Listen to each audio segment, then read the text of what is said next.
সালামু আলাইকুম।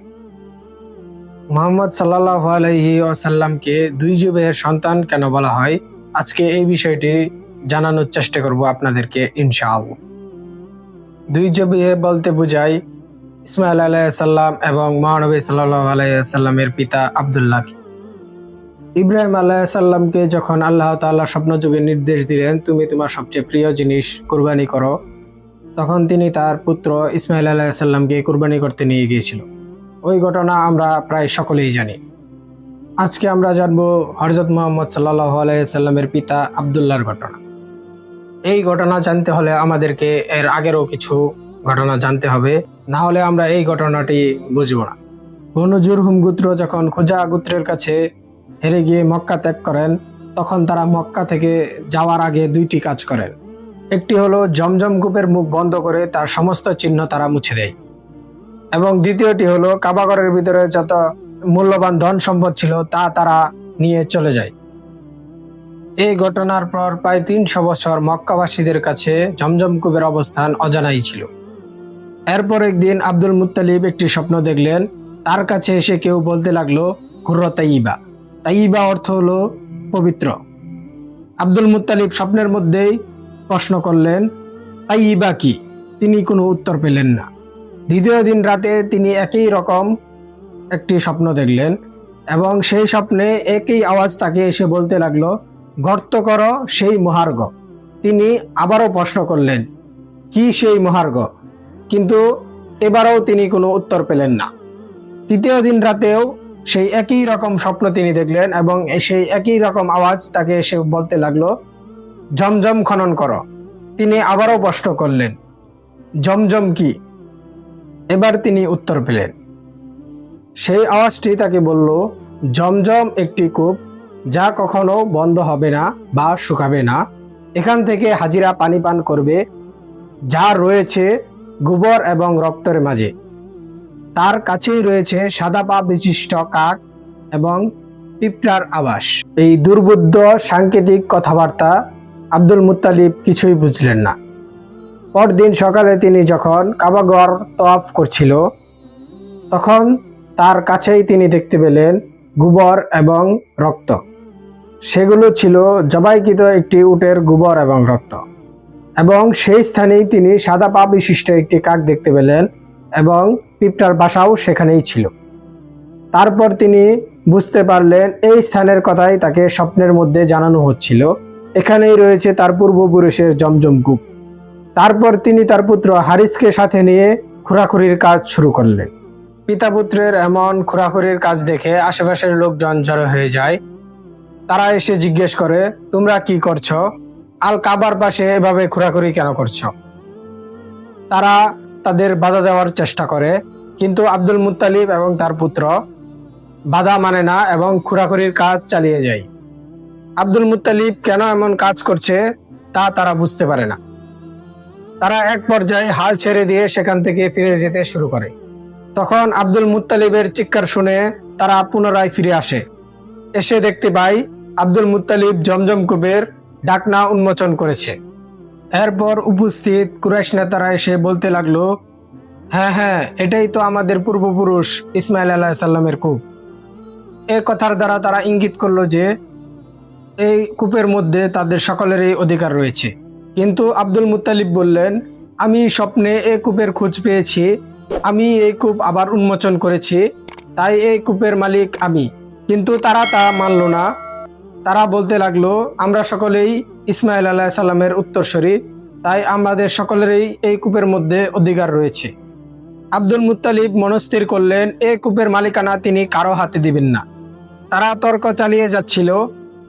তাদের মধ্যে এই কূপ নিয়ে যখন প্রায় যুদ্ধ বেজে যাচ্ছিল, তখন কেউ একজন প্রস্তাব দিলেন, নিজেদের মধ্যে মারামারি না করে আমরা বরং বনু সাদের মহিলা জাদুঘরের কাছে যাই। তিনি হয়তোবা আমাদেরকে একটি সমাধান দিতে পারবেন। বনু সাদের সেই মহিলা জাদুঘর দাবি করত তার সাথে আত্মার যোগাযোগ আছে। কুরাইশ নেতৃবৃন্দ জমজম কূপ নিয়ে সৃষ্ট সমস্যা সমাধানের আশায় সেই মহিলার কাছে গেল। গিয়ে তারা জানতে পারল সেই মহিলা সিরিয়ায় চলে গেছে। তখন তারা আর শামের দিকে যাত্রা শুরু করলো। যাত্রাপথে তাদের সকলের পানি শেষ হয়ে গেল। তখন তারা নির্জন মরুভূমিতে ছিল। তখন আব্দুল মুত্তালিব বলতে লাগলো, আমাদের মৃত্যু যদি এখানেই লেখা থাকে তাহলে আমাদের সকলের উচিত যার যার কবর খনন করা, তাহলে অন্তত একজন বাদে বাকিদের কবর হবে।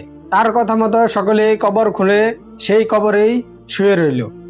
কিছুক্ষণ পর আব্দুল মুত্তালিব আবার বলতে লাগলো, না, আমাদের মতো পুরুষদের এভাবে মৃত্যুর জন্য অপেক্ষা করা মানায় না, তার চেয়ে বরং আমরা সকলেই পানির খুঁজে বের হই। সকলেই তার কথায় একমত হলো এবং এক একজন এক এক দিকে পানির খুঁজে বের হয়ে গেল। কিছুক্ষণ পর আব্দুল মুত্তালিব পানির খোঁজ পেল। তিনি পানি নিয়ে সাথীদের কাছে ফিরে আসলে তারা বলতে লাগলো, আল্লাহ তোমাকে এই মরুভূমিতে পানির সন্ধান দিয়ে রক্ষা করেছেন এবং তিনি তোমাকে জমজম কূপ উন্মোচনের স্বপ্ন দেখিয়েছেন। এই সব কিছু একটা জিনিসকেই নির্দেশ করে, এই কূপ তোমার জন্য আল্লাহর পক্ষ থেকে একটি অনুগ্রহ। এই কূপের মালিকানা তোমারই। আমরা আমাদের দাবি ছেড়ে দিলাম, এবার চলো আমরা মক্কায় ফিরে যাই। যখন কুরাইশের নেতারা আব্দুল মুত্তালিবকে জমজম কূপের মালিকানা নিয়ে চাপাচাপি করছিল, তখন তার পাশে একমাত্র তার ছেলে ছাড়া কেউ ছিল না। এই বিষয়টি আব্দুল মুত্তালিবকে বেশ ভাবিয়ে তোলে, কেননা গোত্রীয় সমাজে কার শক্তি কতটুকু তা যাচাই করা হয় তার পরিবার ও আত্মীয় স্বজনের সংখ্যাধিকের উপর। যেমন যার যত ছেলে, ভাই, চাচা, সে তত শক্তিশালী। তখন আব্দুল মুত্তালিব আল্লাহ তাআলার কাছে এই বলে দোয়া করলেন যে, হে আল্লাহ, আপনি যদি আমাকে 10টি পুত্র সন্তান দেন তাহলে আমি তাদের মধ্যে থেকে একজনকে আপনার পথে কোরবানি করব। তারপর আব্দুল মুত্তালিব আল্লাহ তাআলার দয়ায় 10 জন পুত্র সন্তান ও 6 জন কন্যা সন্তান লাভ করলেন। তখন তিনি আল্লাহ তাআলার কাছে কৃত ওয়াদা পূরণ করার জন্য ব্যবস্থা গ্রহণ করলেন। আব্দুল মুত্তালিব সহ কুরাইশের নেতারা তাদের সবচেয়ে বড় মূর্তি হুবালের কাছে গেলেন। সেই মূর্তির পাশেই কিছু তীর রাখা ছিল। সেই তীরগুলোকে তারা অনেক পবিত্র মনে করত। সেই তীরগুলোর সাথে ঐশ্বরিক ব্যাপার জড়িয়ে আছে তারা তা মনে করত। সেই তীরগুলোর গায়ে আব্দুল মুত্তালিবের সকল পুত্রের নাম লেখা হলো। এরপর লটারি দিলে প্রথমবার আব্দুল্লাহর নাম উঠলো, দ্বিতীয়বারও আব্দুল্লাহর নাম উঠলো এবং তৃতীয়বারও আব্দুল্লাহর নামই উঠলো। এরপর আব্দুল মুত্তালিব আব্দুল্লাহকে নিয়ে কাবার পাশে গেল। যখন তিনি ছুরি বের করে আব্দুল্লাহকে জবাই করতে যাবেন, তখন তারই আরেক পুত্র আবু তালিব দৌড়ে এসে তার পিতাকে বলতে লাগলো, আমরা আপনাকে এই কাজ করতে দিতে পারি না। এরপর আব্দুল্লাহর মাতৃ সম্পর্কীয় আত্মীয়রাও বলতে লাগলো, আমরা আপনাকে আমাদের পুত্রকে জবাই করতে দিতে পারি না। তখন অন্যান্য লোকেরাও বলতে লাগলো, আপনি যদি এ কাজ করেন তাহলে তা আপনার উত্তরসূরিদের জন্য করণীয় হিসেবে গণ্য হবে, কেননা আব্দুল মুত্তালিব ছিল তাদের নেতা। তিনি কোনো কাজ করলে তাহলে তা তার উত্তরসূরিদের জন্য প্রথা হিসেবে দাঁড়িয়ে যেত। কিন্তু আব্দুল মুত্তালিব তাদের কথা মানতে চাইলেন না। তিনি বললেন, আমি আল্লাহ তাআলার কাছে মান্নত করেছি, তা কোনোভাবেই ভঙ্গ করতে পারি না। তাদের মধ্যে এই নিয়ে কথা কাটাকাটি চলতে লাগলো। শেষ পর্যন্ত যখন কোনো সমাধানে তারা পৌঁছাতে পারল না, তখন তারা আবার সেই মহিলা জাদুকরের কাছে যাওয়ার সিদ্ধান্ত নিল। তারা সেই মহিলার কাছে গেল এবং সবকিছু শুনে মহিলা জাদুকর বলল, আচ্ছা, তোমরা আজকে যাও, আগামীকাল আবার এসো। আমি এর মাঝে আমার আত্মাগুলোর সাথে এই ব্যাপারটি নিয়ে আলোচনা করব। কুরাইশরা পরদিন সেই মহিলার কাছে উপস্থিত হলো। এর মাঝে সেই মহিলা একটি সমাধান বের করে নিল। সেই মহিলা তাদেরকে জিজ্ঞেস করলো, তোমরা কোনো ব্যক্তির রক্তপান কিভাবে আদায় করো? তারা বলল, 10টি উট দিয়ে। তখন মহিলা বলল, ঠিক আছে, তাহলে এক পাশে 10টি উট এবং অপর পাশে আব্দুল্লাহকে রেখে তীর চালনা করো। তীর উটের দিকে নির্দেশ করলে উটগুলো জবাই করে দিবে, আর আব্দুল্লাহর দিকে নির্দেশ করলে পূর্বের উটগুলোর সাথে আরো 10টি উট যোগ করবে।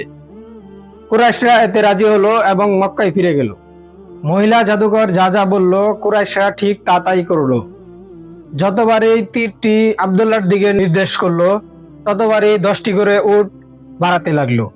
এভাবে যখন উটের সংখ্যা 100-তে গিয়ে পৌঁছালো, তখন তীরটি উটের দিকে নির্দেশ করলো।